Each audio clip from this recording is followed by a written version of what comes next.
அனைவருக்கும் வணக்கம். எதிர்நீச்சல் தொடர்கிறது சீரியலில் இன்றைக்கி எபிசோடில் என்ன நடக்குதுன்னு தான் இந்த வீடியோவில் பார்க்க போகிறோம். ஜனனியும் சக்தியும் கொடைக்கானலுக்கு போயிருக்கிறாங்க. அதே நேரத்தில் அங்கே பதுங்கி இருக்கிற தேவசகாயம் எப்படியாவது ஜனனியை பழி வாங்கணும் அப்படின்னு தேடிட்டு இருக்கிறாரு. ஆனால் தேவசகாயம் அங்கே இருக்கிறது ஜனனிக்கும் சக்திக்கும் தெரியாது.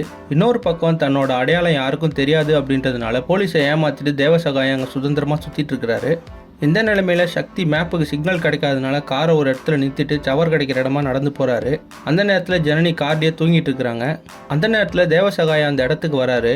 ஜனனியோட காரை தாண்டி அவர் ஒரு கடைக்கு போறாரு. அப்போ திரும்பி வரும்போது காருக்குள்ள ஜனனி தூங்கிட்டு இருக்கிறத அவர் பார்த்து அதிர்ச்சி ஆகுறாரு. அதுக்கப்புறம் ஜனனியும் சக்தியும் போற காரை ரகசியமாக ஃபாலோ பண்றாரு. ஆனால் ஜஸ்ட் மிஸ்ல அந்த கார் மிஸ் ஆயிடுது. இருந்தாலும் அந்த காரோட கலரை அவர் ஞாபகம் வச்சுட்டு கண்டுபிடிக்க முயற்சி பண்றாரு தேவசகாயம். இன்னொரு பக்கம் தேவசகாயம் அங்கே இருக்கிறது தெரியாமல் ஜனனியும் சக்தியும் ரொமான்ஸ் மூடில் இருக்காங்க. இந்த கொடைக்கானல் ட்ரிப் அவங்களோட காதலை இன்னும் நெருக்கமாக்குது.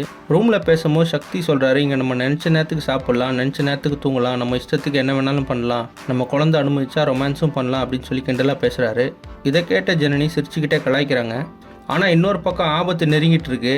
விரைவில் தேவசகாயம் ஜனனி இருக்கிற இடத்த கண்டுபிடிக்கிறாரா இல்லையா அப்படின்றது அடுத்தடுத்த எபிசோடில் பார்த்து தெரிஞ்சுக்கலாம். இந்த மாதிரி எதிர்நீச்சல் தொடர்கிறது சீரியலுக்கு நம்ம சேனலை சப்ஸ்கிரைப் பண்ணுங்கள், ஃப்ரெண்ட்ஸ் அண்ட் ஃபேமிலிக்கு ஷேர் பண்ணுங்கள். நன்றி.